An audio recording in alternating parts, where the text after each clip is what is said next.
नमस्कार दोस्तों, आप सबों का स्वागत है। किसी भी प्रतियोगिता परीक्षाओं के लिए जीके एंड जीएस बहुत ही महत्वपूर्ण है।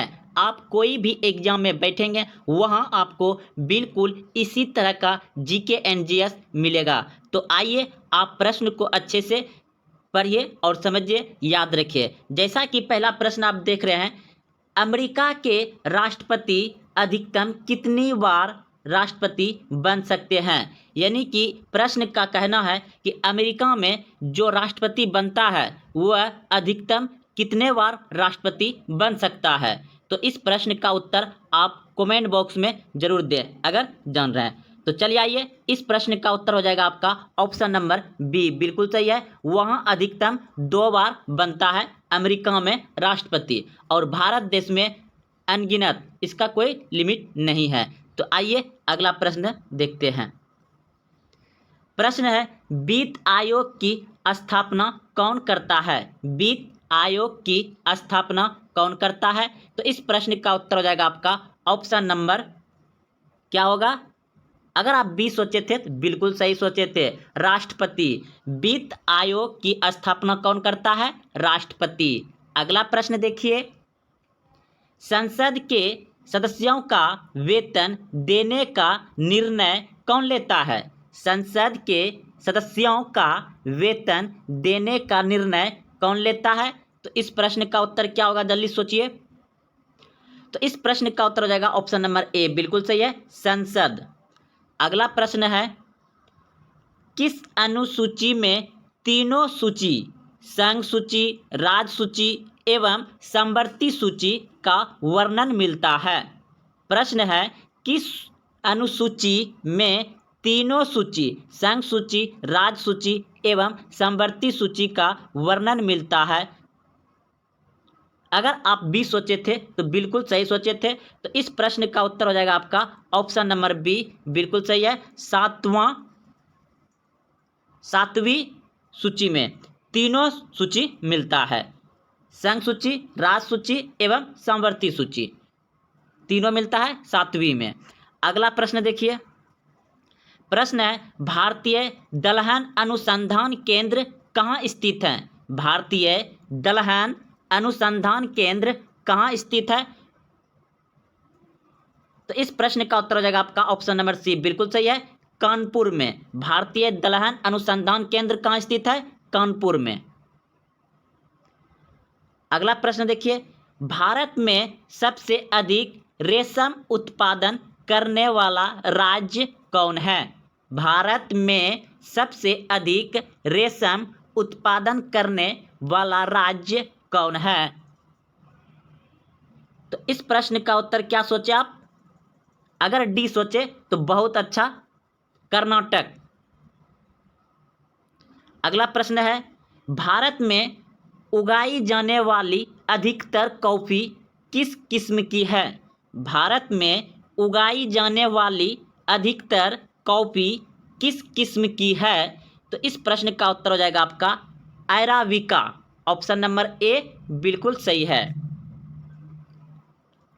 अगला प्रश्न है, नल सरोवर पक्षी अभयारण्य किस राज्य में है। नल सरोवर पक्षी अभयारण्य किस राज्य में है। तो इस प्रश्न का उत्तर होगा आपका ऑप्शन नंबर सी, बिल्कुल सही है, गुजरात में। नल सरोवर पक्षी अभयारण्य किस राज्य में है, गुजरात में। प्रश्न है 9 नंबर, अकबर के समय मुगलों के प्रधानमंत्री को क्या कहा जाता था। अकबर के समय मुगलों के प्रधानमंत्री को क्या कहा जाता था। तो इस प्रश्न का उत्तर हो जाएगा आपका ऑप्शन नंबर ए, बिल्कुल सही है, वकील। प्रश्न है, जहांगीर की रुचि सबसे अधिक किस कला में थी। जहांगीर की रुचि सबसे अधिक किस कला में थी। तो इस प्रश्न का उत्तर होगा आपका ऑप्शन नंबर बी, बिल्कुल सही है, चित्रकला में। जहांगीर का रुचि किस में सबसे ज्यादा था, चित्रकला में। प्रश्न है, किस राज्य ने सबसे पहले त्रिस्तरीय पंचायती राज प्रणाली को अपनाया। किस राज्य ने सबसे पहले त्रिस्तरीय पंचायती राज प्रणाली को अपनाया? तो इस प्रश्न का उत्तर हो जाएगा आपका ऑप्शन नंबर डी, बिल्कुल सही है। सबसे पहले पंचायती राज राजस्थान के नागौर जिला में 1959 ईस्वी को लागू किया गया था। अगला प्रश्न है, भारत में न्यायिक संगठन की स्थापना सर्वप्रथम किसने की? भारत में न्यायिक संगठन की स्थापना सर्वप्रथम किसने की? तो इस प्रश्न का उत्तर होगा आपका ऑप्शन नंबर सी, बिल्कुल सही है, लॉर्ड कॉर्नवालिस।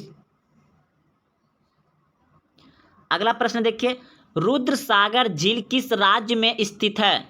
रुद्रसागर झील किस राज्य में स्थित है? तो इस प्रश्न का उत्तर होगा आपका ऑप्शन नंबर ए, बिल्कुल सही है, मध्य प्रदेश में। मध्य प्रदेश यानी सोया प्रदेश, यानी सोयाबीन यहाँ अधिक होता है, इसे सोया प्रदेश भी कहा जाता है। रुद्रसागर झील कहाँ स्थित है? मध्य प्रदेश में। अगला प्रश्न है आपका, शिवाजी के आध्यात्मिक गुरु कौन थे? शिवाजी के आध्यात्मिक गुरु कौन थे? तो इस प्रश्न का उत्तर होगा आपका गुरु रामदास। शिवाजी के आध्यात्मिक गुरु कौन थे? गुरु रामदास। शिवाजी के आध्यात्मिक गुरु कौन थे? गुरु रामदास। अगला प्रश्न देखिए, 15वां प्रश्न है, शुद्धि आंदोलन के प्रवर्तक कौन थे? तो इस प्रश्न का उत्तर हो जाएगा आपका ऑप्शन नंबर सी, बिल्कुल सही है, दयानंद सरस्वती। दयानंद सरस्वती। अगला 16वां प्रश्न है, किसी न्यायाधीश को एक उच्च न्यायालय से दूसरे उच्च न्यायालय में स्थानांतरित करने का अधिकार किसके पास है? तो इस प्रश्न का उत्तर होगा आपका ऑप्शन नंबर सी, बिल्कुल सही है, राष्ट्रपति को। किसी भी न्यायाधीश को एक उच्च न्यायालय से दूसरे उच्च न्यायालय में स्थानांतरित यानी कि बदल सकता है, यह किसके पास अधिकार है? तो राष्ट्रपति के पास अधिकार है। ऑप्शन नंबर सी बिल्कुल सही है, राष्ट्रपति।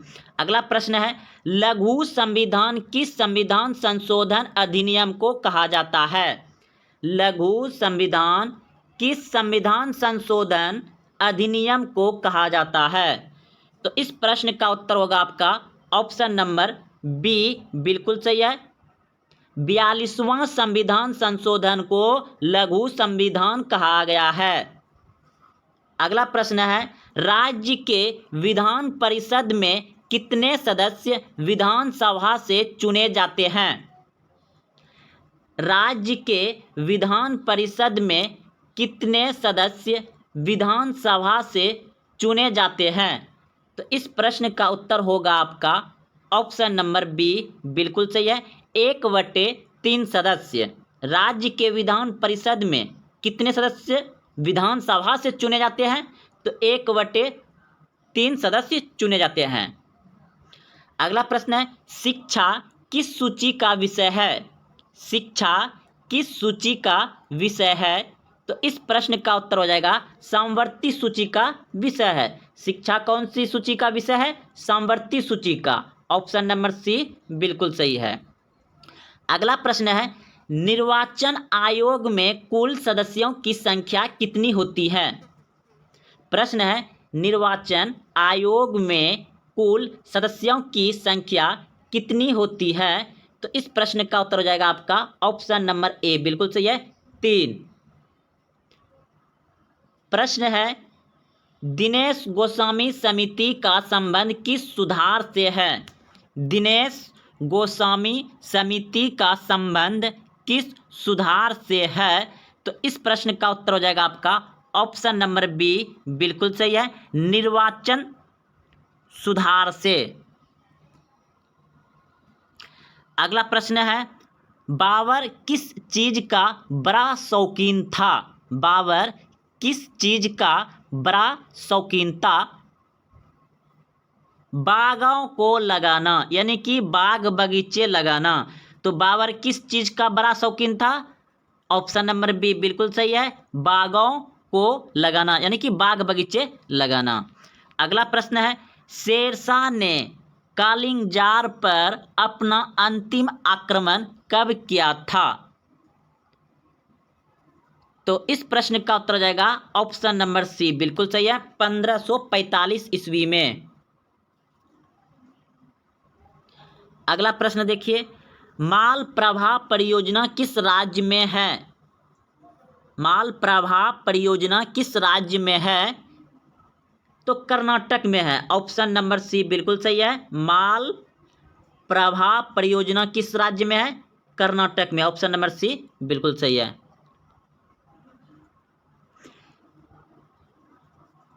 वेमनाद झील किस राज्य में है? वेमनाद झील किस राज्य में है? तो इस प्रश्न का उत्तर होगा आपका ऑप्शन नंबर ए बिल्कुल सही है, केरल में। कोयना बांध किस राज्य में स्थित है? कोयना बांध किस राज्य में स्थित है? तो इस प्रश्न का उत्तर हो जाएगा आपका ऑप्शन नंबर डी बिल्कुल सही है, महाराष्ट्र में। कोयना बांध किस राज्य में है? महाराष्ट्र में। प्रश्न है,